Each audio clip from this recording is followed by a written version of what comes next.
మోకాళ్లలో గుజ్జును పెంచి నొప్పిని తగ్గించి సర్జరీని దూరం చేసే ఫ్రీడమ్ వాక్. జనాల ఆరోగ్యం గురించి ఆలోచన లేదు. వారు ఏమైనా పర్వాలేదు. చివరికి చచ్చినా నో ప్రాబ్లం. మాకు కావాల్సింది డబ్బులే. దానికోసం ఏమైనా చేస్తాం. కుళ్ళిపోయిన ఆహార పదార్థాలు పెడతాం. బూజు పట్టిన చికెన్, మటన్ వడ్డిస్తాం. ఆవులు, ఎద్దుల కొవ్వుతో నూనె తయారు చేసి విక్రయిస్తాం. ఇదే ఇప్పుడు సమాజంలో కొందరి తీరు. కాసుల కోసం ప్రజల ప్రాణాల్ని అస్సలు లెక్క చేయడం లేదు.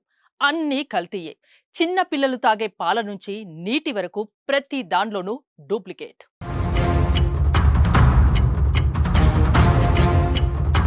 చివరికి ఒక అడుగు ముందుకేసి నూనెను కూడా పశువుల కొవ్వు నుంచి తయారు చేస్తున్నారు దుర్మార్గులు. ఆ మాట వింటేనే మనకు ఒంట్లో వణుకు పుడుతుంది. కానీ అది ఇప్పటికే మన ఒంట్లోకి వెళ్ళిపోయిందేమో. ఎందుకంటే ఇలా తయారు చేసిన నూనె ఏపీ, తెలంగాణ, కర్ణాటక ప్రాంతాల్లో విచ్చలవిడిగా విక్రయించారు. ఎవరు ఏ నూనెలో కలిపారో, ఎవరి వంటగదిలో ఈ పశువులతో చేసిన నూనె ఉందో తలుచుకుంటేనే గుండె గుబేలుమంటోంది.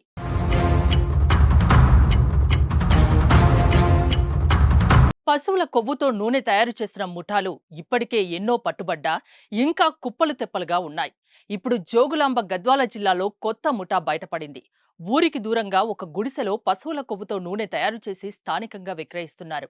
ఐజా పట్టణంలోని ఎస్సీ కాలనీకి సమీపంలో కొందరు రేకులతో కూడిన గుడిసెను ఏర్పాటు చేసుకుని నూనెను తయారు చేస్తున్నారు. ప్రతి ఆదివారం పట్టణంలోకి వస్తున్న ఎద్దుల కొవ్వును గుడిసెకు తరలించి అక్కడే మంటపై కరిగించి నూనె తయారు చేస్తున్నట్లు కాలనీవాసులు గుర్తించారు.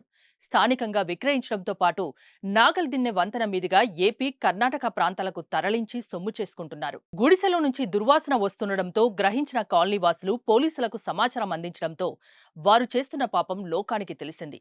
దీంతో రంగంలోకి దిగిన పోలీసులు గుడిసెను పరిశీలించి నూనె తయారీకి ఉపయోగిస్తున్న పదార్థాల్ని స్వాధీనం చేసుకుని ల్యాబ్కు పంపించారు. ఇంతకాలం కొవ్వుతో తయారు చేసిన నూనెను ఎక్కడెక్కడ విక్రయించారనే వివరాల్ని సేకరిస్తున్నారు. ప్రజల ప్రాణాలతో చెలగాటమాడుతున్న తయారీదారులను పోలీసులు వెంటనే పట్టుకొని కఠిన చర్యలు తీసుకోవాలని ప్రజలు గట్టిగా కోరుతున్నారు.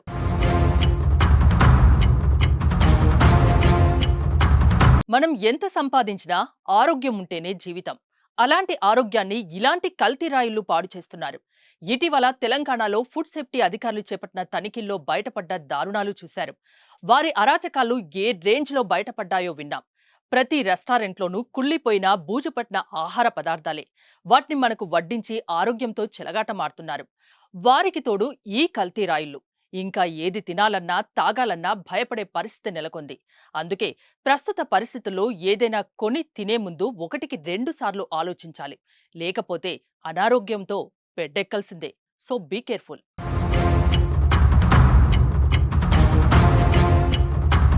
సుమన్ టీవీలో మీ పర్సనల్ అండ్ బిజినెస్ ప్రమోషన్స్ కోసం కింది నెంబర్కి కాంటాక్ట్ చేయండి.